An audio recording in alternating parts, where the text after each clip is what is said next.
Hello friends, good afternoon and welcome to the success Kendra. Friends देखिए, आज इस session में हम लोग बीपीएससी टीआरई 3.0 यानी कि बीपीएससी टीचर 3.0 जो न्यू वैकेंसी 2024 में आई हुई है फ्रेंड्स, उसके लिए पिछली बार जो बीपीएससी टीआरई 1.0 हुआ था और 2.0 हुआ था, इन दोनों में टीआरई 1.0 और टीआरई 2.0 में जितने भी हिस्ट्री के प्रश्न पूछे गए हैं और हिस्ट्री में भी आपके प्राचीन, मध्यकालीन, आधुनिक और विश्व इतिहास यानी कि वर्ल्ड हिस्ट्री से जितने भी प्रश्न पूछे गए हैं टीआरई 1.0 और टीआरई 2.0 में क्लास 6 to 8 और क्लास 9 10th के लिए, उन सभी प्रश्नों को फ्रेंड्स आज हम लोग एक ही सेशन में कवर कर लेंगे। बड़ा ही इंपॉर्टेंट सेशन रहने वाला है और क्लास 11 12 के लिए भी यह सेशन उतना ही इंपॉर्टेंट है जितना कि 6 to 8 और 9 10th के लिए है। इसीलिए सभी लोग इस सेशन को ध्यानपूर्वक देखिएगा। फ्रेंड्स, चैनल पर अगर आप पहली बार आए हैं तो चैनल को सब्सक्राइब कर लीजिए और जो बगल में बेल आइकन है, घंटी का निशान है, उसको भी जरूर दबा लीजिएगा ताकि जब भी बीपीएससी टीआरई 3.0 से संबंधित कोई भी इंपॉर्टेंट वीडियो अपलोड किया जाए तो उसका नोटिफिकेशन सबसे पहले आपके पास पहुंच जाए। तो चलिए फ्रेंड्स, बिना देरी किए हुए सेशन आज के स्टार्ट करते हैं। एक बार सभी लोग प्लीज़ जल्दी से सेशन को लाइक कर दीजिए और इसका लिंक फटाफट किसी भी एक ग्रुप में जहाँ कहीं भी आप हैं वहाँ पर शेयर कर दीजिए। चलिए फ्रेंड्स, सेशन आज का अब स्टार्ट करते हैं हम लोग। तो फ्रेंड्स, जैसे मैंने आपको बताया है कि आज इस सेशन में हम लोग बीपीएससी टीआरई 3.0 यानी कि बीपीएससी टीचर 3.0 जो न्यू वैकेंसी 2024 में आई हुई है फ्रेंड्स, उसके लिए टीआरई 1.0, जी हाँ फ्रेंड्स, टीआरई 1.0 और 2.0 में जितने भी हिस्ट्री के प्रश्न पूछे गए हैं, चाहे वह मॉडर्न हिस्ट्री हो, एनशियंट हो, मेडाइवल हो या फिर वर्ल्ड हिस्ट्री हो, तो जितने भी हिस्ट्री के प्रश्न पूछे गए हैं क्लास 6 to 8 और क्लास 9 10th में, उन सभी प्रश्नों को आज हम लोग एक ही सेशन में कवर कर लेंगे। और देखिए, क्लास 11 12 के लिए भी यह सेशन उतना ही इम्पोर्टेंट है जितना कि क्लास 6 to 8 और 9 10th के लिए महत्वपूर्ण है। इसीलिए सभी लोग इस सेशन को ध्यानपूर्वक देखिएगा। बहुत ही कम समय में मैं आपको बेहतरीन तरीके से रिवीजन करवा दूंगा। चलिए सेशन स्टार्ट करते हैं। एक बार सभी लोग जल्दी से सेशन को लाइक कर दीजिए और इसका लिंक फटाफट किसी भी एक ग्रुप में जहाँ कहीं भी आप हैं वहाँ पर शेयर कर दीजिए। चलिए शुरू करते हैं। आज के सेशन का पहला प्रश्न पढ़ेंगे कि सिंधु घाटी सभ्यता के प्रमुख नगर का नाम क्या है जिसका पश्चिमी एशिया से व्यापारिक संबंध था। आंसर सबको कमेंट करते चलना है, ठीक है ना फ्रेंड्स। और जो भी मैं एक्सप्लेन करूंगा उसको भी आप ध्यानपूर्वक सुनिएगा। इससे क्या होगा कि एक प्रश्न के साथ साथ आपके 2 से 3 प्रश्न जो हैं कवर होते चलेंगे। अब यहाँ पर देखिए, सिंधु घाटी सभ्यता के प्रमुख नगर का नाम क्या है जिसका पश्चिमी एशिया से व्यापारिक संबंध था। चलिए सभी लोग आंसर कमेंट करिएगा। और इसी प्रकार से कल ही मैंने आपको पॉलिटिकल साइंस कवर कराया हुआ है। जितने भी टीआरई 1.0 और टीआरई 2.0 में प्रश्न पूछे गए हैं पॉलिटिकल साइंस के, उनको मैंने कवर कराया हुआ है।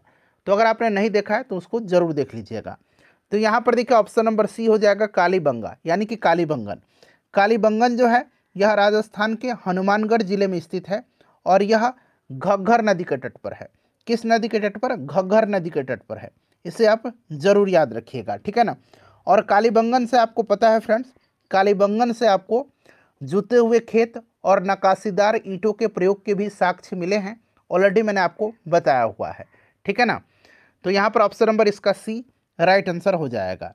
चलिए उसके बाद नेक्स्ट क्वेश्चन कर लेंगे। अगला प्रश्न हमारा कि मोहनजोदड़ो से प्राप्त नर्तकी की मूर्ति किस धातु से बनी है। मोहनजोदड़ो से प्राप्त नर्तकी की जो मूर्ति है यह किस धातु से बनी हुई है। अच्छा, सबसे पहले तो प्रश्न ये बन जाएगा कि ये जो नर्तकी की कांस्य मूर्ति है ना, ये पहले मैं बता दूं आपको, ऑप्शन सी इसका राइट आंसर हो जाएगा, कांस्य, ठीक है ना। तो प्रश्न ऐसे भी पूछा जा सकता है कि नर्तकी की जो कांस्य मूर्ति है यह सिंधु घाटी सभ्यता के किस स्थल से प्राप्त हुई है। तो ये मोहनजोदड़ो से प्राप्त हुई है। इस चीज़ को आप ध्यान रखिएगा, प्रश्न किसी भी प्रकार से पूछा जा सकता है, ठीक है ना। और मोहनजोदड़ो जो है ये सिंधु नदी के तट पर है और यहीं से विशाल अन्नागार और विशाल स्नानागार के साक्ष्य भी मिले हैं। क्लियर ना। चलिए, और मोहनजोदड़ो का शाब्दिक अर्थ क्या होता है। तो मोहनजोदड़ो का शाब्दिक अर्थ होता है मृतकों का टीला, ठीक है ना, मृतकों का टीला। याद रखिएगा, बड़ा ही इंपॉर्टेंट है। मोहनजोदड़ो पाकिस्तान के सिंध प्रांत के लरकाना जिले में सिंधु नदी के दाहिने तट पर स्थित है, ठीक है ना फ्रेंड्स। चलिए अब आगे बढ़ेंगे, नेक्स्ट क्वेश्चन कर लेंगे हम लोग। अगला प्रश्न देखिएगा कि सिंधु घाटी सभ्यता में किस जानवर की पूजा के प्रमाण मिले हैं। एक बार सभी लोग सेशन को लाइक कर दीजिए। चलिए, सिंधु घाटी सभ्यता में किस जानवर की पूजा के प्रमाण मिले हैं, सभी लोग आंसर कमेंट करेंगे। तो फ्रेंड्स यहाँ पर देखिएगा सिंधु घाटी सभ्यता में कुबड़दार जो बैल है इसी की पूजा के प्रमाण मिले हैं, ठीक है ना। और देखिए सिंधु घाटी सभ्यता की जो मुहर थी, मुहरे, ठीक है ना, यहाँ मैं लिखता हूँ मुहरे जो थी, सिंधु घाटी सभ्यता के मुहरे जो थी उन पर सर्वाधिक अंकन किस पशु का है, तो एक श्रृंगी बैल का है, ठीक है ना। तो इसको भी आप ध्यान रखिएगा, इंपॉर्टेंट क्वेश्चन बन जाता है, ठीक है। चलिए उसके बाद अब अगला प्रश्न कर लेंगे हम लोग, और 2-3 पॉइंट मैं आपको बता देता हूँ। देखिए सिंधु घाटी सभ्यता में मातृ देवी की पूजा प्रमुख थी, ठीक है ना। और मातृ देवी एवं शिव की पूजा का अतिरिक्त सिंधु घाटी सभ्यता के निवासी पशुओं, पक्षियों, वृक्षों, सर्प, जल, इन सब की भी उपासना करते थे, ठीक है ना। चलिए फ्रेंड्स आगे बढ़ेंगे, नेक्स्ट क्वेश्चन कर लेंगे अब हम लोग कि ऋग्वेद में कितने सूक्तों का संकलन है। ऋग्वेद में कितने सूक्त हैं, सभी लोग आंसर कमेंट करिएगा, बताइए। बहुत ही बेसिक सा, बहुत ही छोटा सा प्रश्न है, इसका आंसर कमेंट करिए सभी लोग। ऋग्वेद में कितने सूक्तों का संकलन है, तो देखिए ऋग्वेद में 10 मंडल हैं। कितने मंडल हैं इस चीज़ को आप याद रखिएगा, 10 मंडल हैं।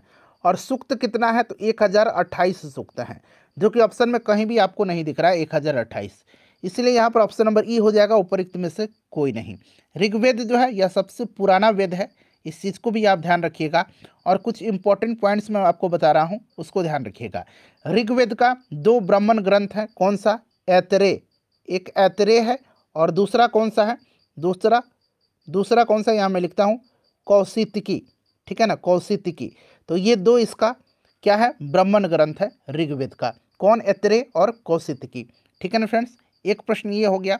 अच्छा ऋग्वेद का जो 10वां मंडल है उसी में 4 वर्णों का उल्लेख किया गया है, ठीक है ना, ऋग्वेद के 10वें मंडल में, ठीक है। अच्छा ऋग्वेद का जो 9वां मंडल है यह सोम देवता को समर्पित है, ठीक है, सोम देवता को समर्पित है। और ऋग्वेद का जो 3रा मंडल है उसी में क्या है, गायत्री मंत्र है। तो ये सभी पॉइंट्स आप ध्यान रखिएगा। चलिए उसके बाद देखिए अगला प्रश्न भी इंपॉर्टेंट है, किराता अर्जुनीय के लेखक जो हैं उनका नाम पूछा गया है। तो देखिए किराता अर्जुनीय के लेखक जो हैं ये भारवी हैं, कौन है फ्रेंड्स, बताइए राइट आंसर इसका क्या हो जाएगा। इसके लेखक जो हैं ये भारवी हैं, कौन है, भारवी हैं। ऑप्शन में तो भारवी दिया ही नहीं गया है, इसीलिए यहाँ पर इसका राइट आंसर क्या हो जाएगा, ऑप्शन नंबर ई हो जाएगा, उपरोक्त में से कोई नहीं, ठीक है फ्रेंड्स। चलिए और ये भारवी जो थे ये पल्लव वंश के शासक सिंह विष्णु के दरबार में रहते थे, इससे भी आप याद रखिएगा, ठीक है ना। चलिए उसके बाद अब नेक्स्ट क्वेश्चन कर लेंगे। अच्छा यहाँ पर देखिए भट्टी की एक प्रसिद्ध रचना है रावण वधम, इसको भी आप याद रखिएगा, रावण वधम ये किसकी रचना है, ये भट्टी की रचना है, ठीक है, ये भट्टी की रचना। और मृक्ष कटिकम जो है, मृक्ष कटिकम ये किसकी रचना है, मृक्ष कटिकम, तो ये शूद्रक की रचना है। तो साथ साथ फ्रेंड्स आप इसे भी याद रखिएगा, ठीक है ना। चलिए उसके बाद नेक्स्ट क्वेश्चन है कि वैदिक काल में प्रयुक्त पूर्व का अर्थ क्या है। वैदिक काल में प्रयुक्त पूर्व का अर्थ क्या है, चलिए बताइएगा, सभी लोग आंसर कमेंट करिएगा। वैदिक काल में प्रयुक्त पूर्व का अर्थ क्या है। तो देखिए पूर्व की अगर हम बात करते हैं तो पूर्व शब्द का उल्लेख ऋग्वेद में मिलता है, और यह एक प्राचीन संस्कृत शब्द है जिसका मतलब होता है शहर या किला, जिसका मतलब होता है शहर या फिर किला। तो यहाँ पर देखिए शहर तो नहीं दिया गया है लेकिन किला दिया गया है, कहाँ पर, तो दुर्ग का मतलब किला ही होता है। तो इस चीज़ को भी आप ध्यान रखिएगा, शहर भी होता है इसका मतलब। तो अगर ऑप्शन में शहर दिख जाए और दुर्ग दिख जाए तो आप ऑप्शन नंबर डी पर टिक लगाइएगा, उपरोक्त में से एक से अधिक। देखिए ऋग्वेद में तक्षण किसे कहते हैं, चलिए बताइएगा, ऋग्वेद में तक्षण किसे कहते हैं, सभी लोग आंसर कमेंट करते चलिएगा, ठीक है ना फ्रेंड्स। चलिए बताइए ऋग्वेद में तक्षण किसे कहते हैं, बताएंगे सभी लोग आंसर कमेंट करिएगा। तो यहाँ पर देखिए फ्रेंड्स अगर हम बात करते हैं तक्षण का, तो तक्षण बढ़ई को कहते हैं। ऋग्वेद में तक्षण जो है ये बढ़ई को कहा जाता है, ठीक है ना, बढ़ई को कहा जाता है, इस चीज़ को आप ध्यान रखिएगा। तो यहाँ पर देखिए बढ़ई राइट आंसर हो जाएगा, ठीक है ना, बढ़ई को कहा जाता है। चलिए नेक्स्ट क्वेश्चन कर लेंगे। और ऋग्वेद में जो है आपको किसका उल्लेख नहीं है, तो लोहे के प्रयोग का उल्लेख नहीं मिलता है ऋग्वेद में, ठीक है ना। चलिए मौर्यकालीन कांकनी किस धातु के बने सिक्के थे, मौर्यकालीन कांकनी ये किस धातु के बने सिक्के थे, चलिए बताइएगा। मौर्य काल में कांकनी किस धातु के बने सिक्के थे, सभी लोग कमेंट करेंगे आंसर इसका, सभी लोग इसका आंसर कमेंट करिए। तो फ्रेंड्स देखिए, ये कांकनी जो था ना, ये आपका तांबे धातु के बने सिक्के थे। तांबे धातु के जो बने सिक्के थे उनको कांगनी या फिर इनको, एक मिनट रुकिए, हाँ कांगनी या फिर इनको मासक कहा जाता था। ठीक है ना, तो ये आप ध्यान रखिएगा, जो तांबे धातु के बने सिक्के थे इनको या फिर कांगनी कहा जाता था या फिर इनको मासक कहा जाता था। इस चीज़ को आप याद रखिएगा। ठीक है ना फ्रेंड्स, चलिए और आगे हम बात करते हैं। तो देखिए फ्रेंड्स, इसमें से अगर हम बात करते हैं तो मौर्य काल की राजकीय मुद्रा क्या थी? मौर्य काल की राजकीय मुद्रा जो थी ये पर्ण थी। क्या थी मौर्य काल की राजकीय मुद्रा? ये पर्ण थी। मौर्य काल की ये राजकीय मुद्रा थी पर्ण। ठीक है ना, इसको आप ध्यान रखिएगा। ठीक है, और यह चांदी का सिक्का था, ये चांदी का सिक्का था। ठीक है, चलिए उसके बाद अब आगे बढ़ेंगे और नेक्स्ट क्वेश्चन कर लेंगे कि विश्व का पहला गणतंत्र वैशाली में किसके द्वारा स्थापित किया गया था? चलिए सभी लोग बताइएगा, विश्व का पहला गणतंत्र जो है यह वैशाली में किसके द्वारा स्थापित किया गया था? सभी लोग आंसर कमेंट करिए इसका। सभी लोग फ्रेंड्स आंसर कमेंट करिएगा, बताएंगे इसका राइट आंसर क्या हो जाएगा। तो देखिए फ्रेंड्स, ये जो पहला गणतंत्र था वैशाली में, यह लिच्छवियों ने स्थापित किया था। किसने? लिच्छवियों ने। ठीक है ना, लिच्छवियों ने स्थापित किया था। तो यहाँ पर ऑप्शन में नहीं दिया गया, ऑप्शन नंबर ई राइट आंसर हो जाएगा, उपरोक्त में से कोई नहीं। ठीक है फ्रेंड्स, चलिए लिच्छवी गणराज्य की राजधानी वैशाली थी, इस चीज़ को आप ध्यान रखिएगा। चलिए उसके बाद नेक्स्ट क्वेश्चन करेंगे कि कौटिल्य का अर्थशास्त्र कितने अधिकरण में विभाजित है? कौटिल्य का जो अर्थशास्त्र है ये कितने अधिकरण में विभाजित है?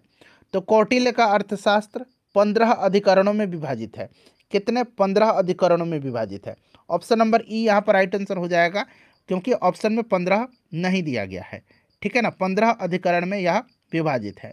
ठीक है फ्रेंड्स, और देखिए कौटिल्य का अर्थशास्त्र राजनीतिक शास्त्र का एक अद्वितीय ग्रंथ है और इसकी तुलना मैकियावेली के प्रिंस से की जाती है।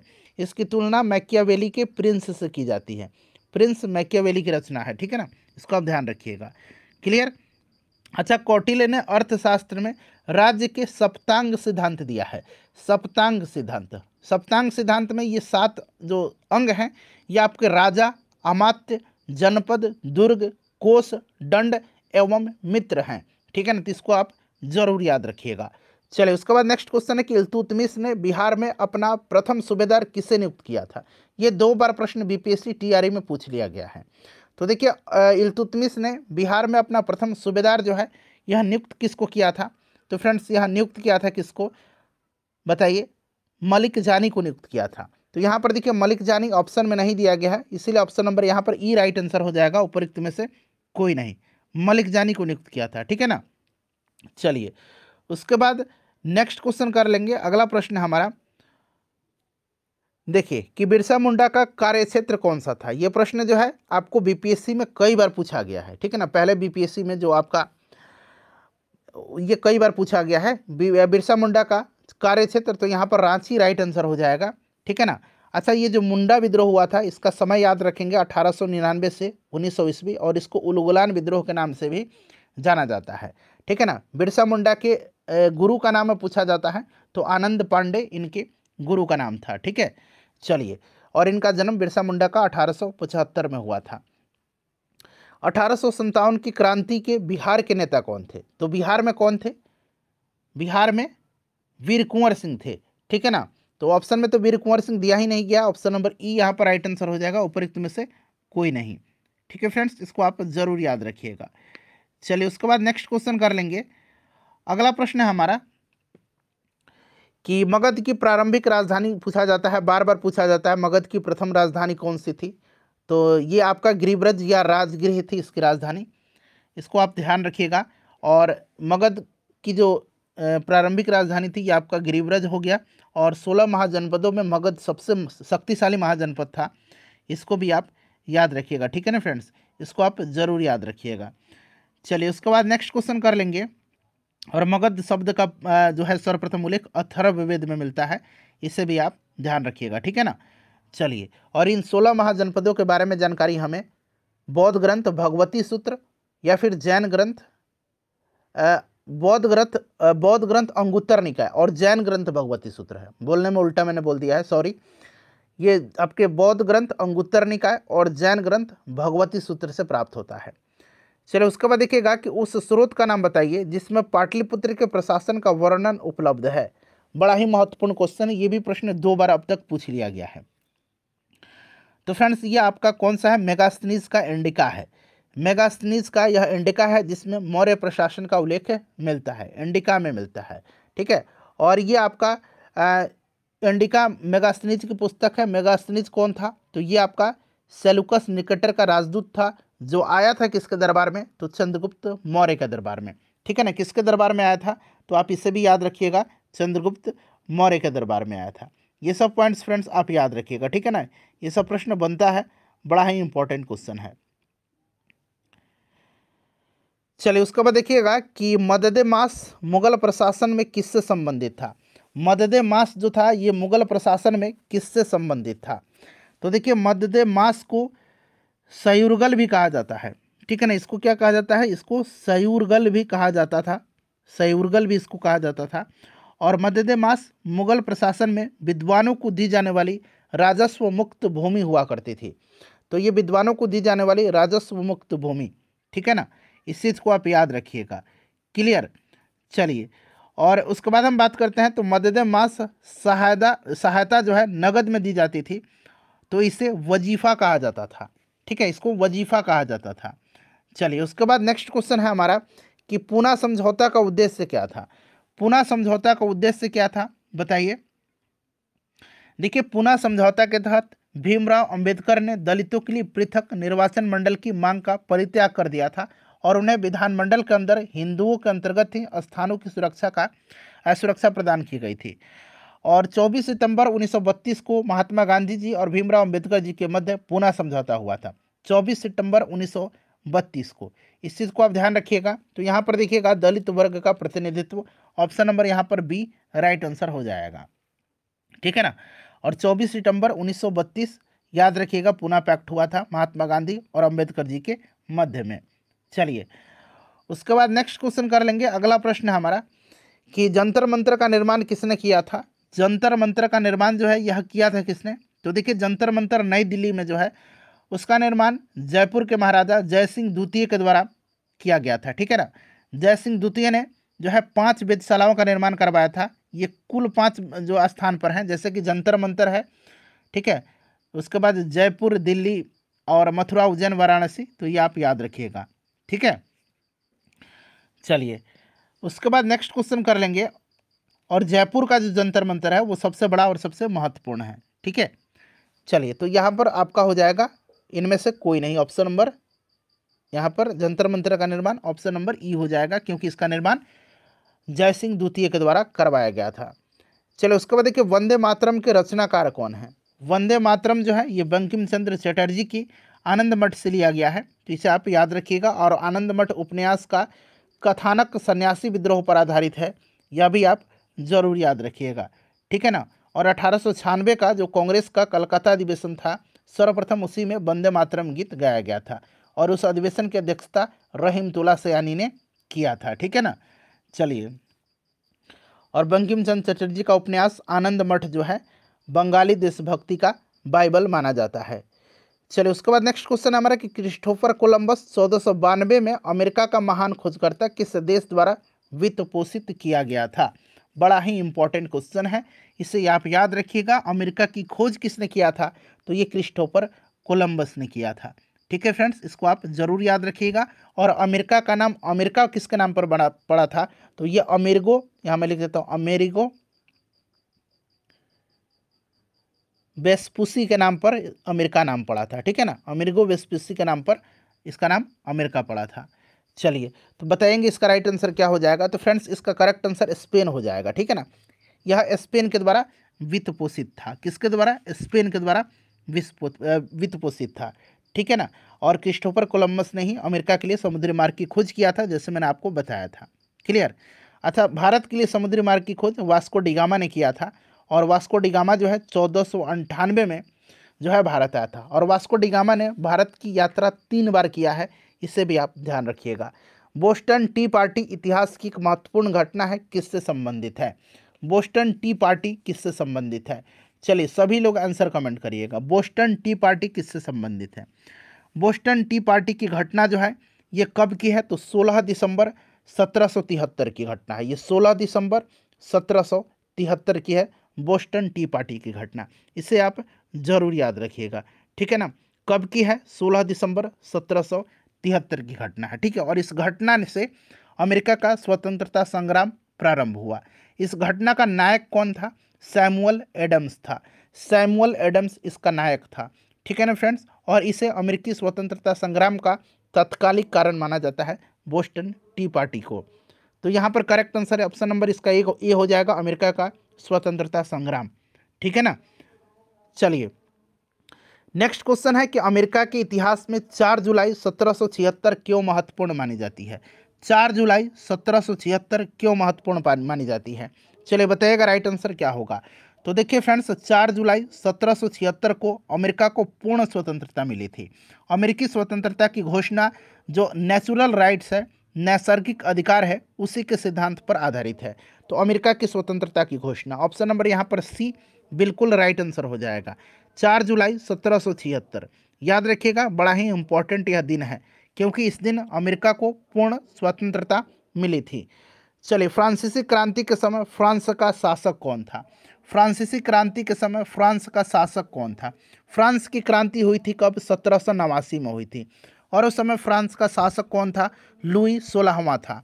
कौन थे फ्रेंड्स? लुई 16वां था। ऑप्शन नंबर यहाँ पर ए राइट आंसर हो जाएगा, लुई 16वां था, ठीक है ना।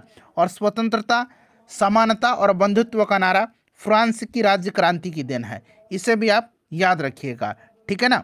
चलिए ये सारे पॉइंट्स आप जरूर याद रखिएगा। चलिए फ्रेंड्स, उसके बाद नेक्स्ट क्वेश्चन कर लेंगे।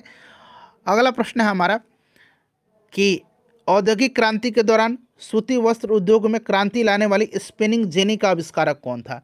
स्पिनिंग जेनी का आविष्कार किसने किया है? चलिए सभी लोग आंसर कमेंट करेंगे फ्रेंड्स कि स्पिनिंग जेनी का आविष्कार किसने किया है? स्पिनिंग जेनी का आविष्कार किसने किया है? सभी लोग आंसर कमेंट करें, स्पिनिंग जेनी का आविष्कार किसने किया है? कई बार मैंने आपको बताया भी है, स्पिनिंग जेनी का आविष्कार जो है यह जेम्स हरग्रीव्स ने किया है। किसने किया है फ्रेंड्स? जेम्स हरग्रीव्स ने किया है स्पिनिंग जेनी का आविष्कार। किसने किया है? जेम्स हरग्रीव्स ने किया है, ठीक है ना। याद रखिएगा, जेम्स हरग्रीव्स ने किया है। और स्पिनिंग जेनी का आविष्कार, ठीक है ना, याद रखिएगा। ऑप्शन नंबर यहाँ पर सी राइट आंसर हो जाएगा। अच्छा, जॉन के ने किसका आविष्कार किया है? जॉन के ने किसका आविष्कार किया है? जॉन के ने फ्लाइंग शटल का आविष्कार किया है, ठीक है ना। सैमुअल क्रॉम्पटन ने किसका आविष्कार किया है? तो इन्होंने स्पिनिंग म्यूल का आविष्कार किया है, स्पिनिंग म्यूल का आविष्कार किया है, ठीक है। चलिए उसके बाद देखिएगा कि 1831 में यंग इटली मूवमेंट किसका उद्देश्य था? गणतंत्र स्थापित करना, जिसका उद्देश्य था, ठीक है ना। यह किसके द्वारा प्रारंभ किया गया था? यंग इटली जो है यह प्रारंभ किसके द्वारा किया गया था? 1831 में यंग इटली, ठीक है ना। इसकी स्थापना किसने किया था? तो फ्रेंड्स ये मेजनी ने किया था, जोसेफ मेजनी ने किया था। ऑप्शन में देखिए जोसेफ मेजनी का नाम दिया ही नहीं गया है। ऑप्शन नंबर ई राइट आंसर हो जाएगा, उपरोक्त में से कोई नहीं, ठीक है ना। चलिए यंग इटली, ठीक है, या फिर यंग यूरोप, इसका स्थापना मेजनी ने किया है, ठीक है ना। चलिए, और गैरीबाल्डी ने जो है लाल कुर्ती नाम से सेना का संगठन किया था, गैरीबाल्डी ने, इसे आप ध्यान रखिएगा, ठीक है ना, गैरीबाल्डी ने किया था। चलिए, और काउंट काबूर जो है यह इटली का एकीकरण 1871 में काउंट काबूर ने किया था, इटली का एकीकरण, ठीक है ना। चलिए, और इटली के एकीकरण का जनक मेजनी को माना जाता है। तो आप वर्ल्ड हिस्ट्री मैंने कराया हुआ है, एक बार जाकर के उस सेशन को देख लीजिएगा, सब कुछ कवर हो जाएगा। जर्मनी के एकीकरण का वास्तुकार कौन था जो रक्त एवं लौह की नीति पर विश्वास करता था? बताइए, राइट आंसर इसका क्या हो जाएगा? राइट आंसर इसका क्या हो जाएगा? चलिए बताइएगा। देखिए, इटली के एकीकरण का श्रेय जो है ये मेजनी, काउंट काबूर और गैरीबाल्डी को दिया जाता है, ठीक है ना। और इटली की समस्या को काउंट काबूर ने अंतर्राष्ट्रीय समस्या बना दिया था, इस चीज़ को भी आप ध्यान रखिएगा। और फ्रेंड्स ये आपका इसमें से बिस्मार्क जो था ना, बिस्मार्क जो रक्त एवं लौह की नीति पर विश्वास करता था, ये बिस्मार्क यहाँ पर राइट आंसर हो जाएगा, ऑटो वन बिस्मार्क, ठीक है ना। चलिए उसके बाद नेक्स्ट क्वेश्चन करेंगे। अगला प्रश्न कि दूसरे विश्व युद्ध में नवंबर 1941 में अमेरिका का प्रवेश का मुख्य कारण क्या था? दूसरा विश्व युद्ध में अमेरिका के प्रवेश का कारण पूछा जा रहा है। बताइए फ्रेंड्स, इसका करेक्ट आंसर क्या हो जाएगा? राइट आंसर इसका क्या हो जाएगा? बताइए, इसका राइट आंसर क्या हो जाएगा? तो फ्रेंड्स यहाँ पर ध्यान दीजिएगा, देखिए इसका कारण जो है ना, यहाँ पर ऑप्शन नंबर ई हो जाएगा, उपरोक्त में से कोई नहीं। क्योंकि फ्रेंड्स देखिए फ्रेंड्स, दूसरा विश्व युद्ध में जो है आपका 1941 में अमेरिका का प्रवेश का मुख्य कारण जापान द्वारा हवाई द्वीप पर पर्ल हार्बर के अमेरिकी नौसैनिक अड्डे पर जो हमला किया गया था, वही इसका तत्कालिक कारण था। ठीक है ना, जो कि अमेरिका के मतलब प्रवेश करने का मुख्य कारण। क्लियर? चलिए, अच्छा, दूसरा विश्व युद्ध का तात्कालिक कारण अगर आपसे पूछा जाएगा तब क्या बताइएगा? दूसरा विश्व युद्ध का तात्कालिक कारण है जर्मनी का पोलैंड पर आक्रमण। जर्मनी का पोलैंड पर आक्रमण, ठीक है ना, तो इस चीज़ को आप याद रखिएगा। जर्मनी का यहाँ पर पोलैंड पर जर्मनी का आक्रमण जो है पोलैंड पर, यही दूसरे विश्व युद्ध का तात्कालिक कारण था।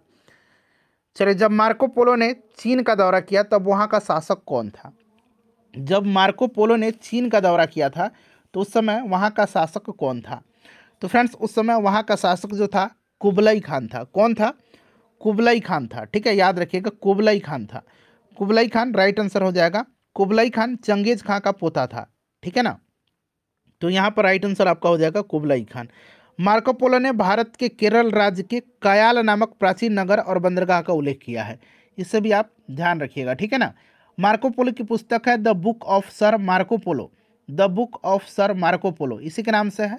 ठीक है, चलिए, उसके बाद नेक्स्ट क्वेश्चन है कि संयुक्त राज्य अमेरिका में पहली अंग्रेजी बस्ती कौन सी थी? संयुक्त राज्य अमेरिका में पहली अंग्रेजी बस्ती जो थी ये कौन सी थी? तो फ्रेंड्स, ये बस्ती जेम्स टाउन थी। जेम्स टाउन थी, याद रखिएगा। ठीक है ना, चलिए, जेम्स टाउन। और कैप्टन जॉन स्मिथ के नेतृत्व में जो है जेम्स टाउन में प्रथम उपनिवेश की स्थापना किया गया था, कैप्टन जेम्स स्मिथ के नेतृत्व में। ठीक है, चलिए, तो यहाँ पर जेम्स टाउन हो जाएगा। उसके बाद देखिए, टेनिस कोर्ट की शपथ किस क्रांति से संबंधित है? टेनिस कोर्ट की शपथ जो है यह किस क्रांति से संबंधित है? तो फ्रेंड्स, यह जो है फ्रांसीसी क्रांति से संबंधित है। ठीक है ना, फ्रांसीसी क्रांति से संबंधित है। टेनिस कोर्ट की शपथ का प्रस्ताव मोनियार द्वारा रखा गया था। किसके द्वारा रखा गया था? मोनियार द्वारा रखा गया था, मोनियार के द्वारा रखा गया था। ठीक है ना, और देखिए, हेज के अनुसार टेनिस कोर्ट की शपथ फ्रांसीसी क्रांति का वास्तविक आरंभ था। टेनिस कोर्ट की शपथ दैवीय अधिकारों पर आधारित निरंकुश राजतंत्र की संपत्ति एवं जन इच्छा पर आधारित सीमित राजतंत्र के आरंभ होने की घोषणा थी। ठीक है ना, चलिए, तो यहाँ पर आपका राइट आंसर इसका फ्रांसीसी हो जाएगा। अच्छा, रूस की क्रांति कब हुई थी? तो 1917 में हुई थी। मित्र राष्ट्रों ने सेवर्स की संधि जो है ये किस देश के साथ किया था? सेवर्स की संधि जो है मित्र राष्ट्रों ने किस देश के साथ किया था? बड़ा ही इंपॉर्टेंट क्वेश्चन है। चलिए, बताएंगे इसका राइट आंसर क्या होगा फ्रेंड्स? सभी लोग आंसर कमेंट करिएगा। सेवर्स की संधि जो है यह किसके साथ किया था? बताइए, सेवर्स की संधि जो है यह किसके साथ किया था? तो फ्रेंड्स, यहाँ पर ध्यान दीजिएगा, देखिए कि मित्र राष्ट्रों ने सेवर्स की संधि जो है ये टर्की के साथ किया था। किसके साथ किया था? टर्की के साथ सेवर्स का संधि किया था। किसके साथ? टर्की के साथ हुआ था। 10 अगस्त 1920 को यह सेवर की संधि हुई थी। 10 अगस्त 1920 को, डेट भी आप याद रखिएगा। ठीक है ना, और वहाँ का जो खलीफा था मुस्तफ़ा कमाल पाशा इसको मानने से इनकार कर दिया था, और एक प्रकार की भीषण अपमानजनक संधि थी सेवर की संधि, जो कि टर्की के साथ किया गया था। ठीक है, इस चीज़ को आप ध्यान रखिएगा, टर्की यहाँ पर राइट आंसर हो जाएगा। चलिए, उसके बाद देखिएगा कि 1733 में फ्लाइंग शटल मशीन का आविष्कार किसने किया था? तो अभी मैंने आपको बताया था कि फ्लाइंग शटल का आविष्कार जॉन के ने किया था। जॉन के ने किया था। ठीक है ना, जॉन के ने किया था। चलिए, किस संधि के द्वारा 30 वर्षीय युद्ध की समाप्ति हुई थी? 30 वर्षीय युद्ध की समाप्ति, देखिए 30 वर्षीय युद्ध की समाप्ति की बात करते हैं तो यह वेस्टफेलिया की संधि के द्वारा हुआ था। वेस्टफेलिया की संधि के द्वारा, ठीक है ना, वेस्टफेलिया की संधि के द्वारा हुआ था। वेस्टफेलिया की संधि 1648 में हुई थी। 1648 में हुई थी। ठीक है ना, 1618 से लेकर के 1648 तक जो कैथोलिक थे और प्रोटेस्टेंटो थे, इन्हीं के बीच यह युद्ध हुआ था 30 साल तक। ठीक है ना, 1618 से 1648 तक, इसीलिए इसको 30 वर्षीय युद्ध कहा गया है। ठीक है, इस चीज़ को आप ध्यान रखेंगे। चलिए फ्रेंड्स, उसके बाद नेक्स्ट क्वेश्चन है हमारा कि पेरिस शांति सम्मेलन में इटली का प्रतिनिधित्व किसने किया था? पेरिस शांति सम्मेलन में इटली का प्रतिनिधित्व किसने किया था? पेरिस शांति सम्मेलन में इटली का प्रतिनिधित्व जो है ऑरलैंडो ने किया था। ऑरलैंडो के नेतृत्व में इस सम्मेलन में इटली को संतुष्टि प्राप्त नहीं हुआ था और प्रथम विश्व युद्ध का तात्कालिक कारण अगर पूछा जाए तो ऑस्ट्रिया के राजकुमार फर्डिनेंड की बोस्निया की राजधानी सेराजोवा में हत्या है। इसे भी आप ध्यान रखिएगा, ठीक है ना। तो यहाँ पर ऑरलैंडो हो जाएगा राइट आंसर। देखिए, वैंकूवर जाने के लिए कमाटागुरु जहाज किसने किराए पर लिया था? कमाटागुरु जहाज का नाम बड़ा ही पॉपुलर है, तो आपको याद भी होगा। तो यह किसने? गुरुदत्त सिंह ने लिया था इस जहाज को, ठीक है ना, याद रखिएगा, ठीक है ना। चलिए, और कमाटागुरु जहाज हांगकांग से कनाडा के बंदरगाह वैंकूवर की ओर प्रस्थान किया था और इस जहाज में 376 यात्री सवार थे, ठीक है फ्रेंड्स, इसको भी आप ध्यान रखिएगा। तो यहाँ पर देखिए कोई नहीं, राइट आंसर हो जाएगा। गुरुदत्त सिंह था, तो यहाँ पर गुरुमित सिंह लिखा गया है, हरनाम सिंह, करतार सिंह, इनमें से कोई नहीं राइट आंसर होगा। देखिए, शोर कमेटी की स्थापना से कौन संबंधित नहीं थे? शोर कमेटी की स्थापना से संबंधित, शोर कमेटी की स्थापना के सदस्य हुसैन रहीम, बलवंत सिंह और सोहन लाल पाठक थे। तो यहाँ पर देखिए हुसैन रहीम, बलवंत सिंह और सोहन लाल पाठक थे, इसमें भगवान सिंह नहीं थे, ठीक है।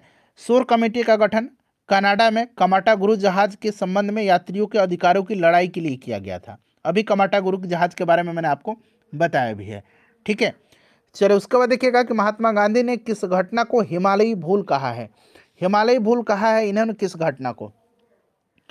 तो फ्रेंड्स, इन्होंने कहा है चौरी चौरा कांड को, ठीक है ना। 5 फरवरी 1922 को गोरखपुर के निकट चौरी चौरा की घटना हुई थी और इसके बाद गांधी जी ने असहयोग आंदोलन को स्थगित भी कर दिया था, यह आपको याद भी होगा। तो यहाँ पर चौरी चौरा कांड राइट आंसर इसका हो जाएगा, ठीक है।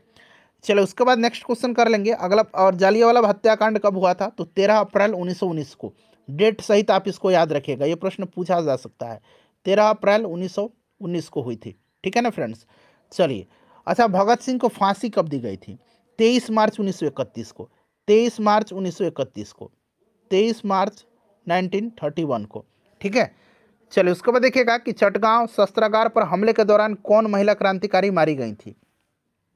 चटगांव शस्त्रागार जो हमला हुआ था, यह हमला जो हुआ था यह किसके नेतृत्व में हुआ था? तो मास्टर दा के नेतृत्व में। मास्टर दा के नाम से इनको जाना जाता है। मास्टर दा यह है सूर्य सेन, ठीक है ना, मास्टर दा भी इनको कहा जाता है, सूर्य सेन, नाम इनका जरूर याद रखिएगा, ठीक है ना।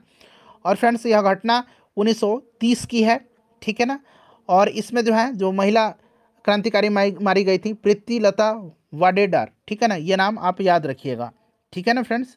चलिए, उसके बाद नेक्स्ट क्वेश्चन कर लेंगे। अगला प्रश्न हमारा कि इनमें से कौन क्रांतिकारी काकोरी ट्रेन कांड से संबंधित नहीं था? नहीं पूछा गया है। काकोरी ट्रेन कांड घटना जो हुई थी ये 9 अगस्त 1925 को हुई थी, ठीक है, 9 अगस्त 1925 को। और इस घटना को अंजाम दिया था हिंदुस्तान रिपब्लिकन एसोसिएशन के क्रांतिकारी संगठन के द्वारा, ठीक है। चलिए, बताइएगा इसमें से राइट आंसर क्या हो जाएगा? और राम प्रसाद बिस्मिल जी का यह प्लान था, ठीक है। और इसमें से ऑप्शन नंबर सी हो जाएगा, प्रफुल्ल चाकी नहीं थे। ये मुजफ्फरपुर बम कांड में प्रफुल्ल चाकी और खुदीराम बोस थे, ठीक है। इसमें अशफाक उल्ला खान थे, राम प्रसाद बिस्मिल थे। उसके बाद आप बात करते हैं रोशन सिंह थे, राजेंद्र लाहिड़ी थे, ठीक है ना। तो ये सब नाम आप याद रखिएगा। चलिए, उसके बाद देखिए 1 नवंबर 1913 को गद्दर का पहला अंक किस भाषा में प्रकाशित हुआ था? बताएंगे राइट आंसर इसका क्या होगा? तो फ्रेंड्स, यह किस भाषा में प्रकाशित हुआ था? देखिए, गद्दर एक साप्ताहिक पत्र था जिसके प्रथम संस्करण का प्रकाशन 1913 में 1 नवंबर 1913 को सैन फ्रांसिस्को से किया गया था, ठीक है। गदर पार्टी की स्थापना लाला हरदयाल के नेतृत्व में सैन फ्रांसिस्को में ही हुआ था, इसे भी आप याद रखिएगा। और यह उर्दू में प्रकाशित हुआ था, ठीक है, उर्दू यहाँ पर राइट आंसर हो जाएगा। चलिए फ्रेंड्स, उसके बाद नेक्स्ट क्वेश्चन है कि 1826 में सर्वप्रथम हड़प्पा के संबंध में किसने उल्लेख किया था? चलिए, सभी लोग आंसर कमेंट करिए इसका। देखिए, सबसे पहले जो है 1826 में एक अंग्रेज पर्यटक चार्ल्स मेसन ने हड़प्पा के टीले के विषय में जानकारी दिया था। और इसके बाद हड़प्पा स्थल की विधिवत खुदाई जो है 1921 ईस्वी में दयाराम साहनी के नेतृत्व में हुआ था। 1921 ईस्वी में दयाराम साहनी के नेतृत्व में। तो यहाँ पर देखिए चार्ल्स मेसन दिया गया है, ठीक है ना। चलिए, उसके बाद देखिएगा किस हड़प्पा स्थल से लकड़ी को कुरेद कर नाली बनाने का साक्ष्य मिलता है? लकड़ी को कुरेद करके नाली बनाने का साक्ष्य मिलता है।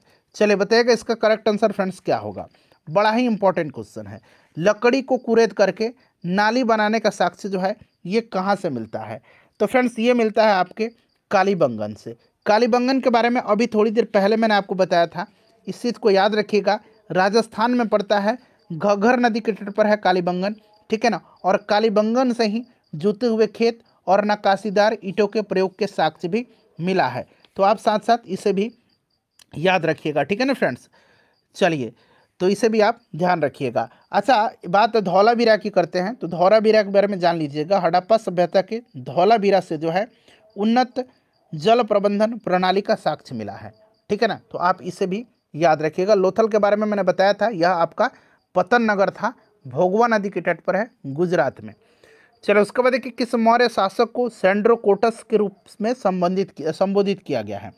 सेंड्रोकोटस के रूप में संबोधित किया गया है। चलिए बताएंगे फ्रेंड्स, इसका करेक्ट आंसर क्या हो जाएगा।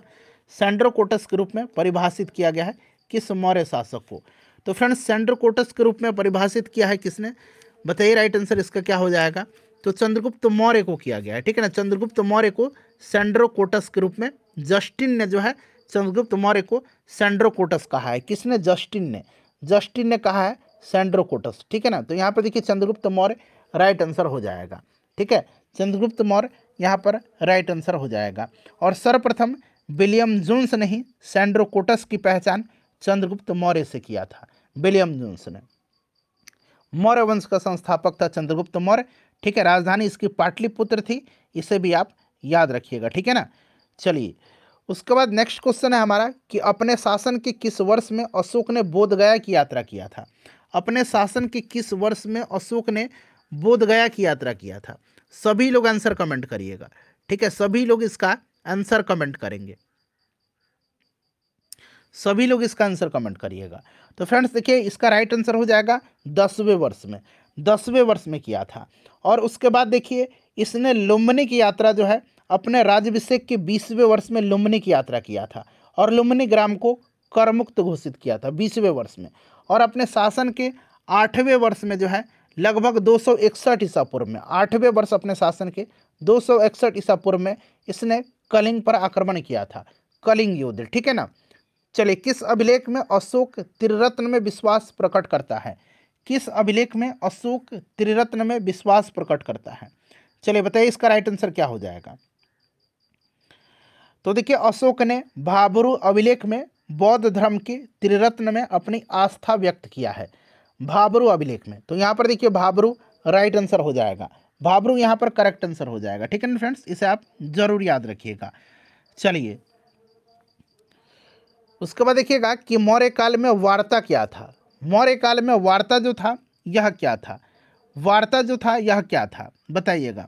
देखिए, मौर्य काल में वार्ता कृषि, पशुपालन, ये व्यापार वगैरह के लिए यह कौटिल्य ने इसका प्रयोग किया है, ठीक है ना। और वार्ता जो है यह राजस्व एकत्रित करता था इन सब का। तो एक से अधिक यहाँ पर देखिए कृषि पशुपालन दिया गया है, एक से अधिक यहाँ पर राइट आंसर हो जाएगा, ठीक है। चलिए, उसके बाद नेक्स्ट क्वेश्चन कर लेंगे। अगला प्रश्न हमारा कि मौर्य काल में रूपजीवा क्या थी? रूपजीवा मौर्य काल में क्या थी? तो देखिए, मौर्य काल में जो रूपजीवा थी ना, यह स्वतंत्र रूप से वेश्यावृत्ति करने वाली स्त्रियां थीं। तो यहाँ पर देखिए कोई भी ऑप्शन में नहीं दिया गया, ऑप्शन नंबर ई राइट आंसर हो जाएगा, उपरोक्त में से कोई नहीं, ठीक है ना फ्रेंड्स। इसको आप ध्यान रखिएगा, उपरोक्त में से कोई नहीं, क्लियर। चलिए, और देखिए, अर्थशास्त्र में सती प्रथा का कोई भी प्रमाण नहीं मिलता है, इस चीज़ को याद रखिएगा। कौटिल्य का जो अर्थशास्त्र है, और कौटिल्य ने मोक्ष शब्द तलाक के लिए प्रयुक्त किया है, ठीक है ना। चले, तो यहाँ पर आपका रूपजीवा, स्वतंत्र वेश्यावृत्ति अपनाने वाली स्त्रियां जो थी उनको रूपजीवा कहा जाता था। चलो, उसके बाद नेक्स्ट क्वेश्चन कर लेंगे। अगला प्रश्न है हमारा कि कौटिल्य कितने प्रकार के दासों का उल्लेख करता है? कितने प्रकार के दास का उल्लेख कौटिल्य जो है कितने प्रकार के दास का उल्लेख करता है? बताइए राइट आंसर। तो कौटिल्य ने जो है कितने प्रकार के दास का? 9 प्रकार के दासों का उल्लेख किया है। और देखिए, 9 प्रकार का राइट आंसर हो जाएगा। अच्छा, नारद जो है, नारद ने 15 प्रकार के दासों का उल्लेख किया है। मनुस्मृति में 7 प्रकार के दास का उल्लेख किया गया है, मनुस्मृति में 7 प्रकार के, ठीक है ना। इस चीज़ को आप याद रखिएगा।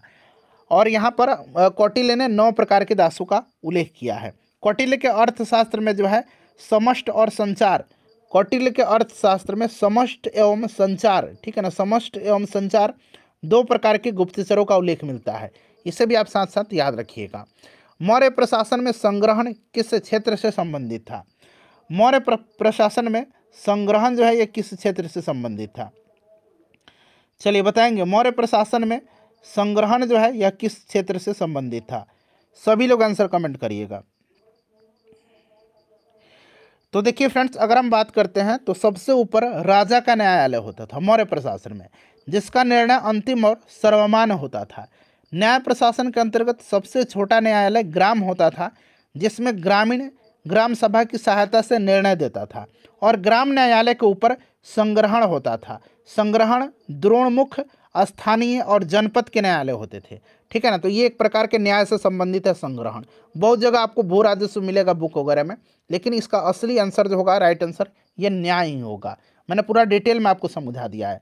ग्राम न्यायालय का ऊपर संग्रहण होता था, द्रोण, स्थानीय और जनपद के न्यायालय होते थे। ठीक है ना। तो ये आपका संग्रहण न्याय से संबंधित था। उसके बाद देखिए, किस चरण को पुनर्जागरण काल कहा जाता है? पुनर्जागरण काल जो है किस चरण को कहा जाता है? सभी लोग आंसर कमेंट करेंगे। तो यहाँ पर राइट आंसर देख लीजिएगा। इसका जो करेक्ट आंसर होगा, 14वीं से 16वीं शताब्दी में यूरोप में पुनर्जागरण काल हुआ था। ठीक है। और पुनर्जागरण का प्रारंभ इटली के फ्लोरेंस नगर में हुआ था।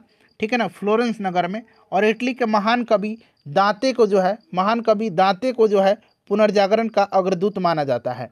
ठीक है ना, 14वीं से 16वीं शताब्दी में। क्लियर ना, इन सबको आप याद रखिएगा। और पुनर्जागरण की भावना की पूर्ण अभिव्यक्ति इटली के 3 कलाकार, इनकी कृति है। कौन कौन सी 3 कलाकार हैं? Leonardo da Vinci, Michael Angelo और राफेल। ठीक है, आगे इनके बारे में मैं आपको डिटेल में बताते चलूँगा। ठीक है। चलिए, पुनर्जागरण काल का माइकल एंजेलो कौन था? तो अभी मैंने बताया था कि माइकल एंजेलो जो था यह एक प्रकार का क्या था? चित्रकार था। ठीक है ना। और माइकल एंजेलो की एक कृति है, उसको याद रखिएगा। माइकल एंजेलो जो था एक मूर्तिकार और चित्रकार था। और माइकल एंजेलो की जो कृति है उसको आप याद रखिएगा। यह कृति है the last judgement. The last judgement ये किसकी है? माइकल एंजेलो की है, लास्ट जजमेंट। और एक और है, इसको भी आप याद रखिएगा, the fall of man. The fall of man. ठीक है ना, द फॉल ऑफ मैन याद रखिएगा। ये आपको माइकल एंजेलो की है। यहाँ पर देखिए, चित्रकार और मूर्तिकार याद रखिएगा। अच्छा, लियोनार्डो दा विंची की रचना जो कृति है ये कौन सी है? तो the last supper, the last supper, the last supper. ठीक है ना। और मोनालिसा ये लियोनार्डो दा विंची की है। ठीक है ना, ये भी आप ध्यान रखिएगा। हर्ष का प्रधान सचिव कौन था? हर्ष का प्रधान सचिव कौन था? चलिए, हर्ष का प्रधान सचिव जो था यह कौन था? सभी लोग आंसर कमेंट करेंगे। हर्ष का प्रधान सचिव कौन था? हर्ष का प्रधान सचिव उसका भाई भंडी था। ठीक है ना। हर्ष का विदेश मंत्री अवंती था। विदेश मंत्री अवंती था। यहाँ पर भंडी राइट आंसर हो जाएगा। ठीक है ना। और सिहनाद जो था यह प्रधान सेनापति था। ठीक है। चलिए, और सचिव कौन था? अवंती था। तो ये सब आप ध्यान रखिएगा। चलिए फ्रेंड्स, उसके बाद नेक्स्ट क्वेश्चन करेंगे कि भास्कर वर्धन ने किसे राजदूत बना करके हर्षवर्धन के पास भेजा था? तो भास्कर वर्धन ने हेन त्सवांग को राजदूत बना करके हर्षवर्धन के पास भेजा था। ठीक है ना। हेन त्सवांग हर्ष को शिलादित्य के नाम से भी संबोधित करता है। ठीक है ना। शिलादित्य किसको कहा जाता है? तो हर्षवर्धन को। इस चीज़ को आप ध्यान रखिएगा। ठीक है। तो यहाँ पर देखिए, हेन त्सवांग राइट आंसर इसका हो जाएगा। चलिए, और अभी मैंने आपको बताया था कि भंडी जो था यह हर्ष का प्रधान सचिव था। ठीक है। और अवंती जो था हर्ष का विदेश सचिव था। चलिए, उसके बाद देखिएगा कि हर्ष के काल में कौन सा अधिकारी चाट एवं भाट कहलाता था? चाट एवं भाट जो है ये कहलाता था कौन? तो देखिए, चाट और भाट जो था ना, ये आपके मैंने बताया था कि चाट और भाट कौन थे। बताइए राइट आंसर इसका क्या हो जाएगा? तो देखिए, हर्ष की सेना में साधारण सैनिकों को चाट और भाट कहा जाता था। ठीक है, चाट और भाट कहा जाता था साधारण सेना को। तो साधारण सेना में ये पुलिस भी आ जाते हैं ना, तो यहाँ सैन्य भी दिया गया साधारण सेना में। तो ये थोड़ा सा कन्फ्यूजन वाला क्वेश्चन है, लेकिन इसका आंसर सी मान करके चलेंगे। ठीक है ना, क्योंकि साधारण से ये आपके सेना थे। ठीक है, तो इनको पुलिस के वर्ग में रखा जा सकता है। चलिए, उसके बाद देखिएगा कि किस चोल शासक ने सर्वप्रथम द्रविड़ प्रदेश को विजित किया था? संपूर्ण द्रविड़ प्रदेश को। तो संपूर्ण द्रविड़ प्रदेश को विजित किया था किसने? तो फ्रेंड्स, यह राजराज प्रथम था, राजराज प्रथम था, ठीक है ना, राजराज प्रथम, इसको याद रखेंगे। यह शैव धर्म का अनुयायी था और इसने तंजौर में राजराजेश्वर मंदिर, जिसको कि बृहदेश्वर मंदिर कहा जाता है, उसी का निर्माण करवाया था, ठीक है ना फ्रेंड्स, इसको आप जरूर याद रखिएगा। चलिए, और चोल साम्राज्य का सर्वाधिक विस्तार जो हुआ था ये राजेंद्र प्रथम के शासनकाल में हुआ था। राजेंद्र प्रथम के शासनकाल में चोल साम्राज्य का सर्वाधिक विस्तार हुआ था, राजेंद्र प्रथम, ठीक है ना, इसको आप ध्यान रखिएगा। चलिए, किस चोल शासक ने सिंघल नरेश महेंद्र पंचम को पराजित किया था? बताइएगा राइट आंसर क्या होगा, करेक्ट आंसर इसका क्या होगा, बताइए इसका राइट आंसर क्या हो जाएगा। तो फ्रेंड्स ये राजराज प्रथम था, राजराज प्रथम था, ठीक है ना, राजराज प्रथम चोल शासक था जिसने सिंघल नरेश महेंद्र पंचम को पराजित किया था। तो इस चीज़ को आप ध्यान रखिएगा, ठीक है ना। तो यहाँ पर राजराज प्रथम राइट आंसर हो जाएगा। चलिए, राजराज प्रथम राइट आंसर हो जाएगा, ठीक है। और उसके बाद राजेंद्र प्रथम जो था ना, इसने भी संपूर्ण श्रीलंका पर अधिकार किया था, ठीक है। चलिए, और राजेंद्र प्रथम ने गंगईकोंड चोलपुरम की उपाधि भी धारण किया था, इसे भी आप ध्यान रखिएगा। चलिए फ्रेंड्स, उसके बाद देखिए फ्लाइंग शटल का आविष्कार किसने किया था? जॉन के ने किया था, मैंने आपको बता दिया है ऑलरेडी। ये प्रश्न देखिए 2 बार पूछ लिया गया है। किस वर्ष लिवरपूल और मैनचेस्टर के मध्य जॉर्ज स्टीफनसन ने रेलवे चलाई थी? बताइए राइट आंसर इसका क्या होगा। तो फ्रेंड्स ये 1830 में चलाया था, और मैंने आपको पिछले वीडियो में, शायद किसी वीडियो में 1829 बता दिया था, तो इसको एक बार आप लोग सुधार लीजिएगा। 1830 में चलाया था, ठीक है ना। तो उपयुक्त में से कोई नहीं राइट आंसर हो जाएगा। क्लियर। चलिए फ्रेंड्स, उसके बाद देखिए द वेल्थ ऑफ नेशंस किसकी रचना है? द वेल्थ ऑफ नेशंस जो है ये आपकी एडम स्मिथ की रचना है, ठीक है। एडम स्मिथ की रचना है द वेल्थ ऑफ नेशन, ठीक है। चलिए, उसके बाद देखिएगा कि टाइड क्या था? टाइड क्या था? टाइड जो था ना, ये एक फ्रांस में एक कर हुआ करता था, टाइड, ठीक है ना। तो यहाँ पर देखिएगा ये एक प्रकार का धार्मिक कर हुआ करता था, टाइड, ठीक है। तो ये धार्मिक कर था, इसे आप जरूर याद रखिएगा, ठीक है ना। यह एक क्या था? धार्मिक कर था। चलिए, उसके बाद देखिएगा कि डिस्कोर्स ऑन इनइक्वालिटी यानी कि सेकंड डिस्कोर्स किसने लिखा है? डिस्कोर्स ऑन इनइक्वालिटी यानी कि सेकंड डिस्कोर्स जो है यह किसने लिखा है? चलिए, सभी लोग आंसर कमेंट करके बताइए। तो फ्रेंड्स यह लिखा है रूसो ने। अतः सोशल कॉन्ट्रैक्ट भी रूसो की रचना है। सोशल कॉन्ट्रैक्ट की रचना किसने किया है? तो रूसो ने किया है। सोशल कॉन्ट्रैक्ट, इसे भी आप ध्यान रखेंगे, ठीक है ना। सोशल कॉन्ट्रैक्ट जो है यह रूसो की रचना है, इसे भी आप ध्यान रखेंगे। और एक है letters on English, letters on English, letters on English, ठीक है ना। ये किसकी रचना है? तो ये लेटर्स ऑन इंग्लिश जो है यह वॉल्टेयर की रचना है, ठीक है ना। यह वॉल्टेयर की रचना है, ठीक है। चलिए आगे बढ़ेंगे, नेक्स्ट क्वेश्चन कर लेंगे। अच्छा, मॉन्टेस्क्यू की रचना आप आगे आपको मिलेगा, निश्चिंत रहिएगा, ठीक है। किस द्वीप पर नेपोलियन बोनापार्ट का जन्म हुआ था? नेपोलियन बोनापार्ट का जन्म जो हुआ था ये किस द्वीप पर हुआ था? तो इसका जन्म 1769 में, 1769 में नेपोलियन का जन्म जो है 1769, ठीक है ना। 1769 15 अगस्त 1769 को कोर्सिका द्वीप पर हुआ था, ठीक है ना। तो यहाँ पर देखिए कोर्सिका द्वीप राइट आंसर हो जाएगा। और इसकी मृत्यु कहाँ पर हुई थी? तो इसकी मृत्यु जो हुई थी ना ये नेपोलियन की, ये आपकी सेंट हेलेना द्वीप पर हुई थी 1821 में।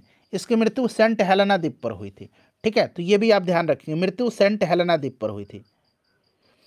चलिए, उसके बाद इसके बारे में और कुछ मैं बता देता हूँ आपको। चलिए ध्यान दीजिएगा, देखिए नेपोलियन ने ही सर्वप्रथम इंग्लैंड को बनियों का देश कहा था। आधुनिक फ्रांस का निर्माता नेपोलियन को कहा जाता है, ठीक है। और नेपोलियन फ्रांस का सम्राट कब बना था? 1804 में। 1804 में नेपोलियन जो है फ्रांस का सम्राट बना था। आधुनिक फ्रांस का निर्माता इसको माना जाता है, ठीक है ना। और इसने जो है 1800 ईस्वी में जो है बैंक ऑफ फ्रांस की स्थापना किया था, ठीक है। बैंक ऑफ फ्रांस की स्थापना किया था। और इसने नेपोलियन कोड भी चलाया था, एक कानून का संग्रह था, ठीक है। यह भी आप ध्यान रखिएगा। 1815 में वाटरलू का युद्ध हुआ था जिसमें यह हार गया था और इसको सेंट हेलेना द्वीप पर भेज दिया गया था जहां पर इसकी मृत्यु हो गई थी। चलिए, उसके बाद देखिए द स्पिरिट ऑफ लॉ आ गया ना। यही पुस्तक जो है द स्पिरिट ऑफ लॉ जो है ये आपकी पुस्तक जो है मॉन्टेस्क्यू की है, ठीक है ना। चलिए, the spirit of law Montesquieu की है, याद रखिएगा फ्रेंड्स, बड़ा ही इंपॉर्टेंट है। क्लियर। चलिए, उसके बाद नेक्स्ट क्वेश्चन कर लेंगे। और रोमियो और जूलियट शेक्सपियर की है, ठीक है ना। चलिए, लेटर्स और इंग्लिश मैंने बताया वॉल्टेयर की रचना है। दास कैपिटल कार्ल मार्क्स की है। सोशल कॉन्ट्रैक्ट रूसो की है। और डिस्कोर्स ऑन इनइक्वलिटी भी रूसो की है। कुतुबुद्दीन ऐबक ने किस मूल्य पर इल्तुतमिश को खरीदा था, बताइए। तो फ्रेंड्स इसको खरीदा था 1 लाख जीतल के मूल्य पर, ठीक है ना। तो यहाँ पर देखिए 1 लाख जीतल, यहाँ पर राइट आंसर हो जाएगा ऑप्शन नंबर इसका बी करेक्ट आंसर हो जाएगा, ठीक है फ्रेंड्स, इसको ध्यान रखिएगा। कुतुबुद्दीन ऐबक ने किस मूल्य पर इल्तुतमिश को खरीदा था, तो 1 लाख पर। अच्छा, 1000 दिनारी के नाम से किसको जाना जाता है, 1000 दिनारी के नाम से कुतुबुद्दीन ऐबक को जाना जाता है, ठीक है। चलिए, इल्तुतमिश को खरीदा, इल्तुतमिश था जो था ये आपका कुतुबुद्दीन का दास था। चलिए, किस वर्ष इल्तुतमिश को बगदाद के खलीफा द्वारा मान्यता प्राप्त हुई, बताइए राइट आंसर इसका क्या हो जाएगा। तो 1229 में इल्तुतमिश को बगदाद के खलीफा के द्वारा मान्यता प्राप्त हुई थी, ठीक है ना। चलिए, और इल्तुतमिश ने तुर्कान चहलगामी यानी कि 40 तुर्क अमीर गुलामों का एक दल संगठित किया था, ठीक है। इसको भी आप याद रखिएगा। इल्तुतमिश इलबरी जाति का तुर्क था। और फ्रेंड्स देखिए, कुतुबुद्दीन ऐबक की मृत्यु के समय वह बदायूं का गवर्नर था। कहाँ का सूबेदार था, बदायूं का। यह भी आपसे प्रश्न बन सकता है कि इल्तुतमिश कुतुबुद्दीन की मृत्यु के समय कहाँ का गवर्नर था, तो बदायूं का गवर्नर था, ठीक है। चलिए, और इल्तुतमिश को ही दिल्ली सल्तनत का वास्तविक संस्थापक माना जाता है और इसे ही गुलामों का गुलाम कहा जाता है, ठीक है। इल्तुतमिश को इसी ने राजधानी लाहौर से दिल्ली लेकर के आया। कुतुबुद्दीन ऐबक के समय राजधानी लाहौर थी। तो ये सभी पॉइंट्स आप फ्रेंड्स ध्यान रखिएगा, ठीक है ना। चलिए, उसके बाद देखिए, किस सुल्तान के शासनकाल में एक नया पद नाइबे ममालिकात सृजित किया गया था, राइट आंसर इसका क्या होगा। सभी लोग आंसर कमेंट करिएगा, सभी लोग आंसर कमेंट करिएगा। तो फ्रेंड्स यह बहराम शाह के शासनकाल में, ठीक है ना, बहराम शाह के शासनकाल में। चलिए, बहराम शाह यहाँ पर राइट आंसर हो जाएगा, बहराम शाह।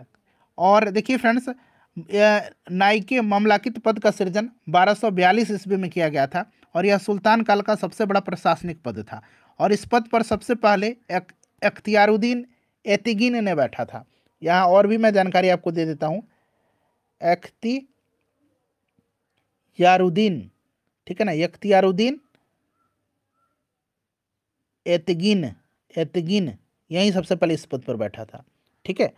चलिए, उसके बाद देखिएगा कि बलबन ने सर्वप्रथम किस दायित्व के निर्वहन हेतु बलबन को सर्वप्रथम किस दायित्व के निर्वहन हेतु नियुक्त किया गया था, सबसे पहले बलबन को। तो सबसे पहले खासदार के लिए इसको इल्तुतमिश ने नियुक्त किया था, ठीक है ना।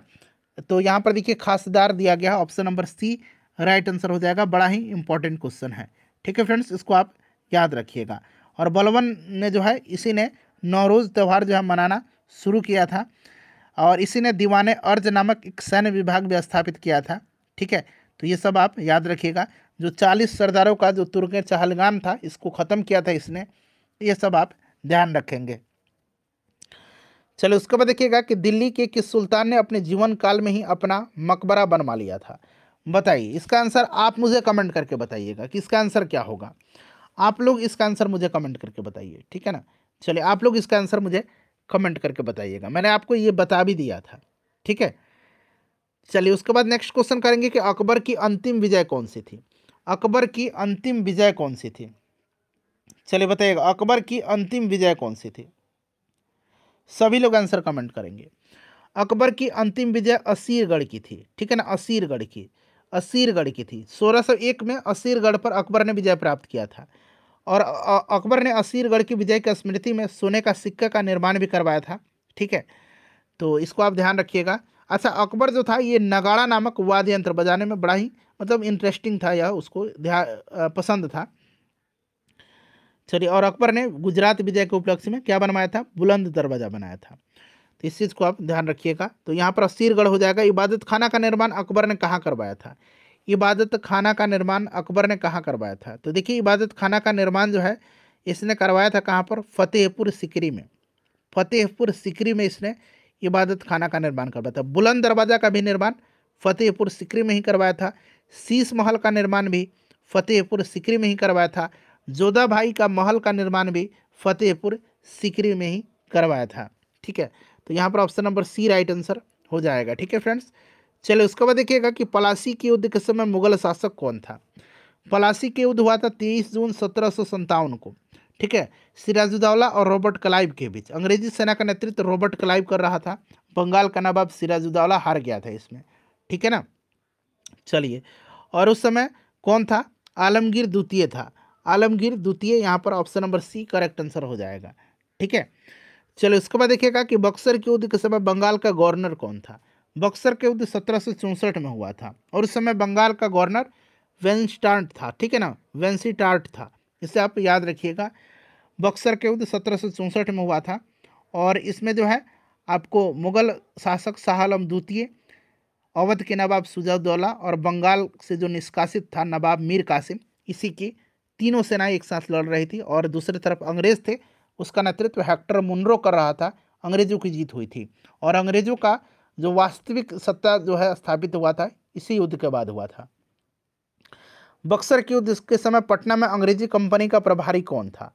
बताइएगा राइट आंसर इसका क्या होगा।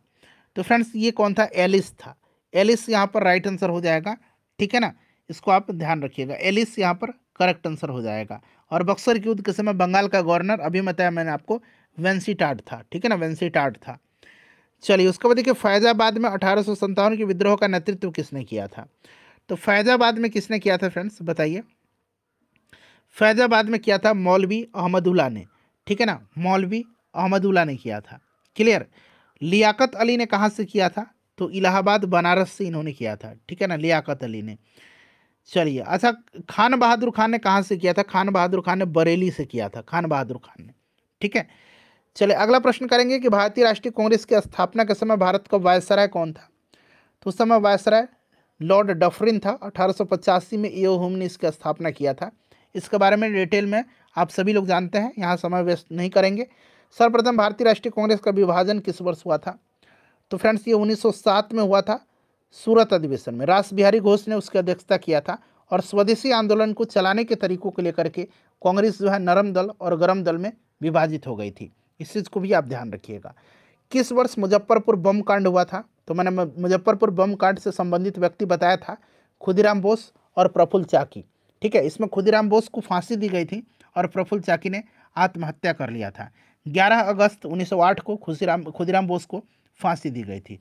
और देखिए यह घटना प्रफुल्ल चाकी और खुदीराम बोस ने 30 अप्रैल 1908 को मुजफ्फरपुर के जज किंग्सफोर्ड की हत्या का प्रयास किया था और गलती से जो है बम ये कैनेडी की गाड़ी पर गिरी थी, ठीक है, जिसमें 2 महिला, कैनेडी की एक पत्नी थी और उसकी बेटी, उनकी मृत्यु हो गई थी।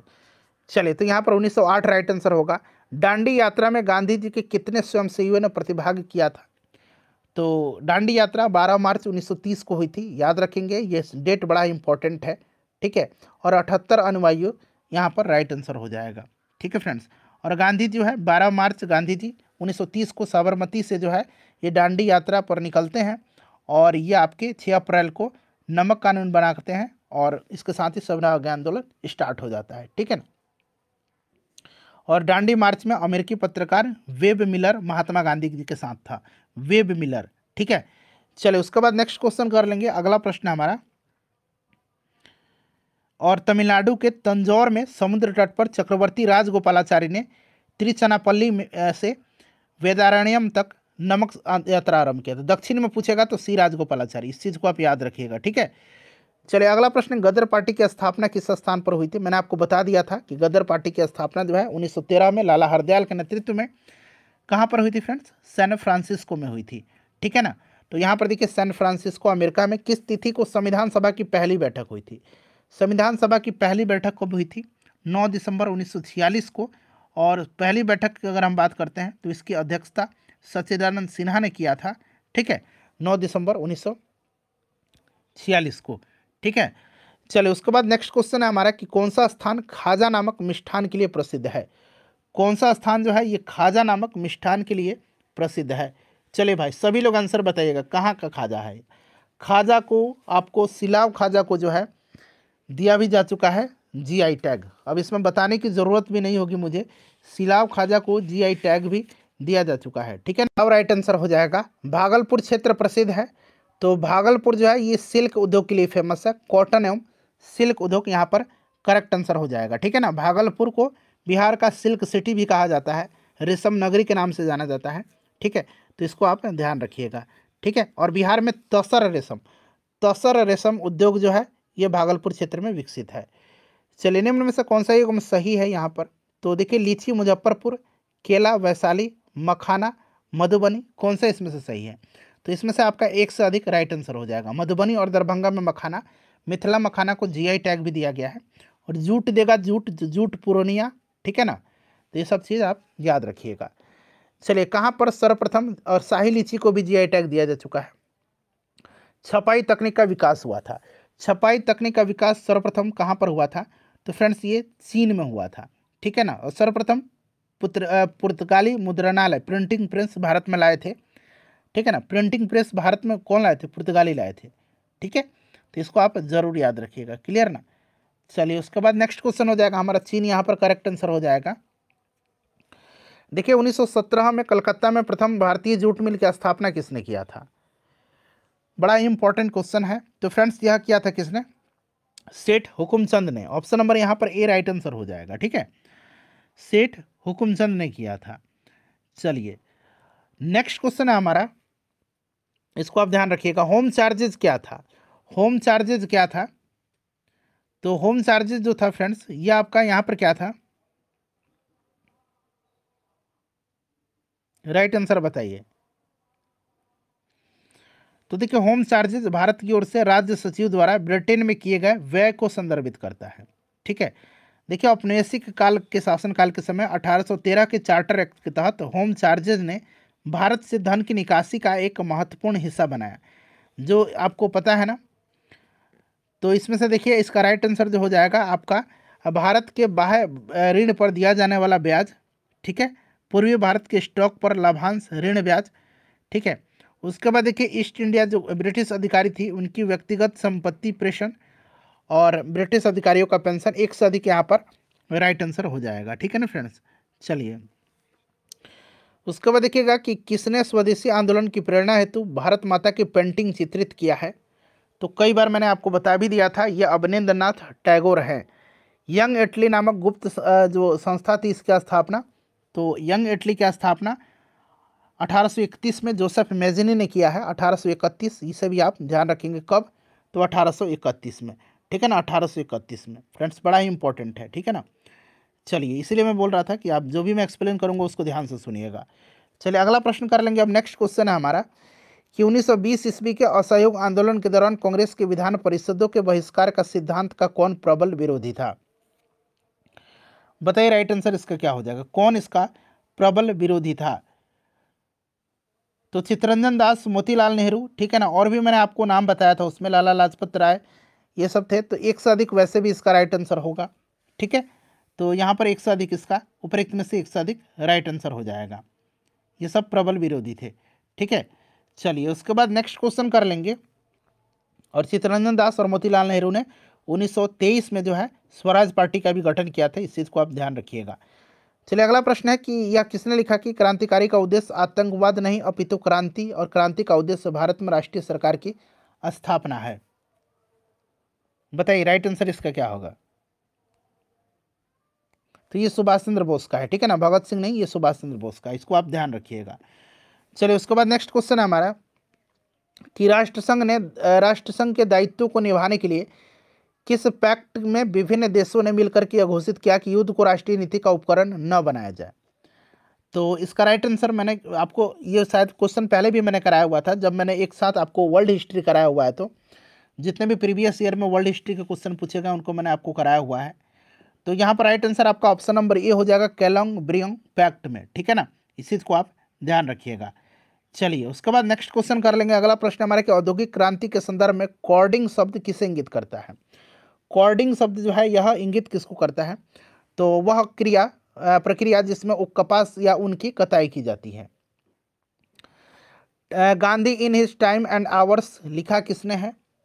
तो फ्रेंड्स इसको लिखा है किसने? डेविड हार्डीमैन ने लिखा है। किसने लिखा है? डेविड हार्डीमैन के द्वारा लिखा गया है।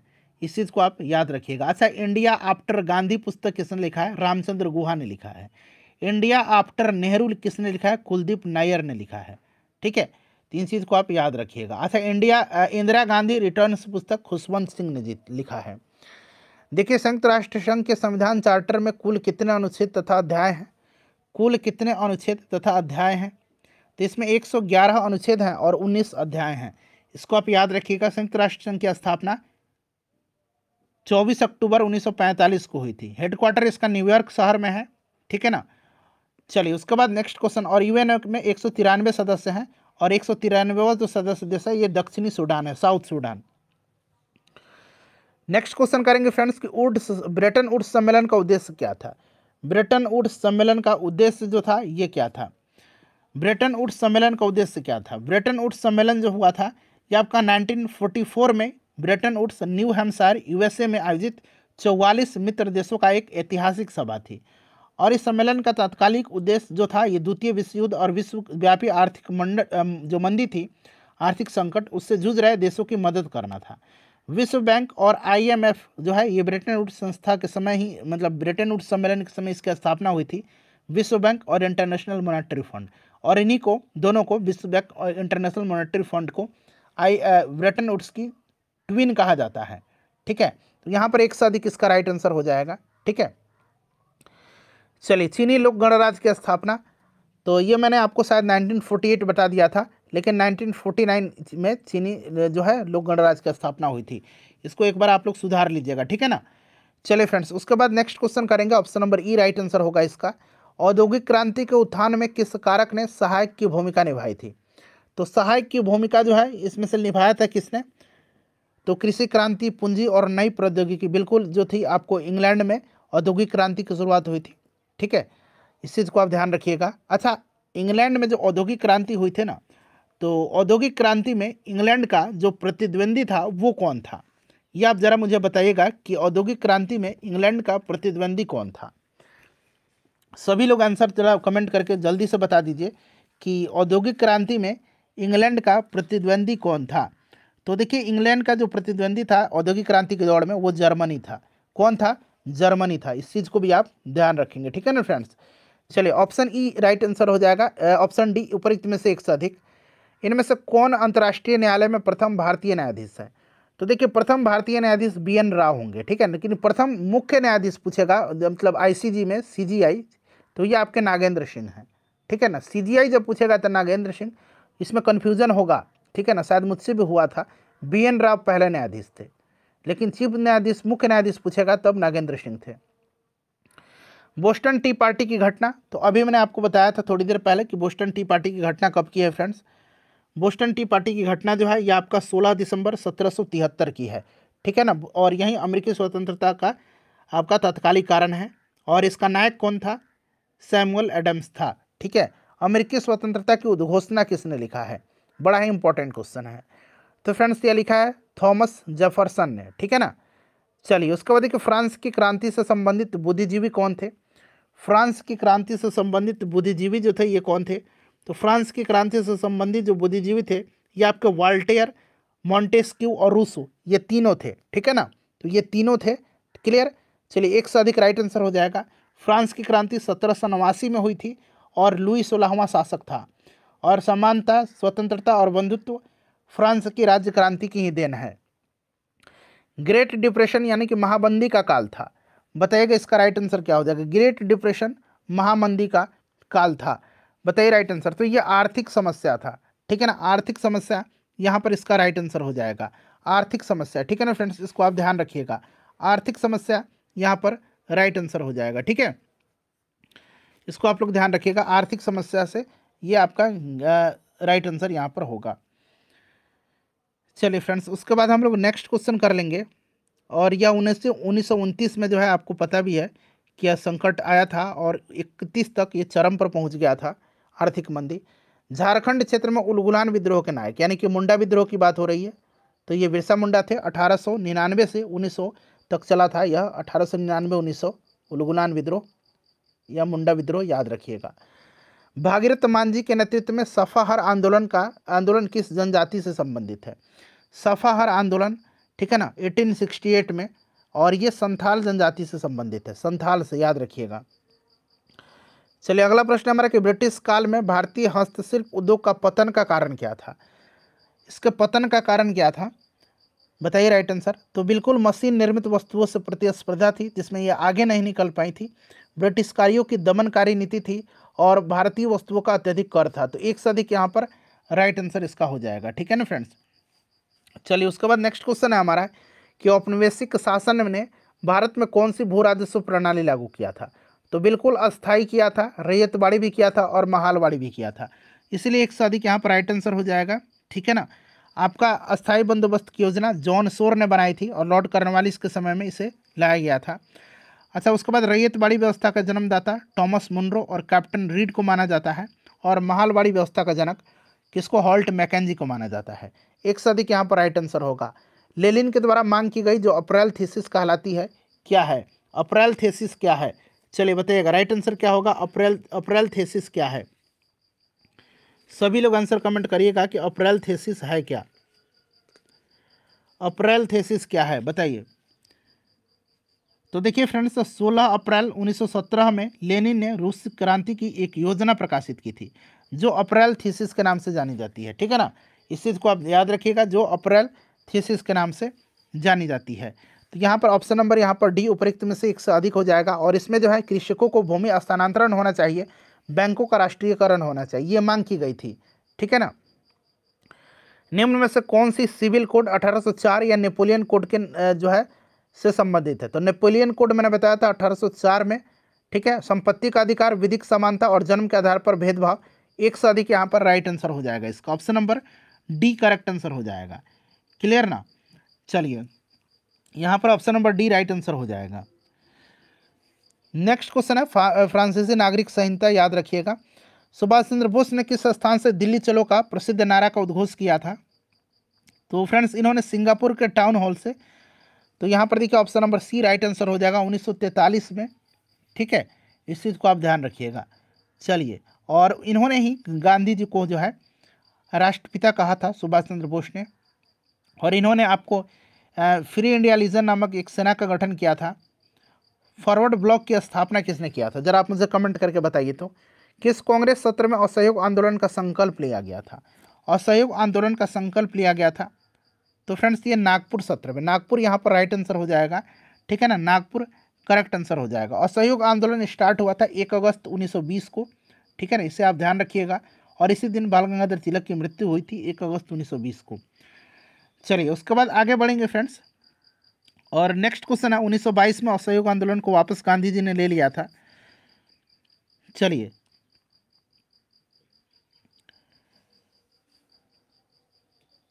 नेक्स्ट क्वेश्चन हमारा कि भारतीय राष्ट्रीय कांग्रेस के किस सत्र की महात्मा गांधी जी ने अध्यक्षता किया था। तो एकमात्र सत्र था 1924 का बेलगाम अधिवेशन। प्रसिद्ध जो है दांडी यात्रा का कौन सा आंदोलन कहा जाता है। तो दांडी यात्रा को नमक सत्याग्रह आंदोलन के नाम से भी जाना जाता है। ठीक है ना, ऑप्शन नंबर यहाँ पर ए राइट आंसर हो जाएगा। और दांडी यात्रा 12 मार्च 1930 को गांधी जी ने 78 अनुयायियों के साथ शुरू किया था। चलिए ये आगे ऊपर हम लोग चर्चा कर चुके हैं, इसीलिए मैं डिटेल में आपको नहीं बता रहा हूँ। 1857 की क्रांति में किसने जगदीशपुर में विद्रोह किया था। देख सकते हैं ना कि सबका सिलेबस लगभग सेम ही है। तो फ्रेंड्स ये आपका कुंवर सिंह राइट आंसर हो जाएगा। किसने फॉरवर्ड ब्लॉक की स्थापना किया था, आ गया ना प्रश्न, मैंने आपसे पूछा भी था। तो 1939 में इसकी स्थापना सुभाष चंद्र बोस जी ने किया था। और फ्री इंडियन लीजन नामक सेना का भी गठन इन्होंने ही किया था। किसने वाक्यांश स्वराज हमारा जन्मसिद्ध अधिकार है की रचना की है। स्वराज हमारा जन्मसिद्ध अधिकार है, तो यह बाल गंगाधर तिलक की है। ठीक है ना। किसने अवध किसान सभा की स्थापना किया था। अवध किसान सभा की स्थापना किसने किया है, कई बार मैंने आपको बताया भी है, बताइए। बाबा रामचंद्र दास ने। ठीक है ना। अवध किसान सभा का आंदोलन इन्होंने किस आंदोलन के समय में किया था। तो असहयोग आंदोलन के समय में। इस चीज़ को आप याद रखिएगा, किस पूछा जाए कि किस आंदोलन के समय में अवध किसान सभा की स्थापना इन्होंने किया है, तो असहयोग आंदोलन के समय। आनंद मठ की रचना किसने किया है, बंकिम चंद्र। यहाँ पर देखिए चट्टोपाध्याय दिया गया है। ठीक है ना, तो यहाँ पर option number C right answer हो जाएगा।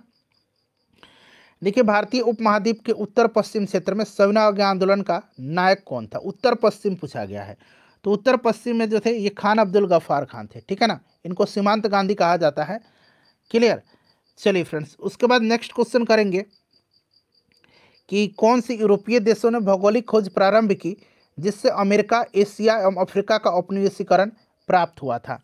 बताइए राइट आंसर इसका क्या हो जाएगा।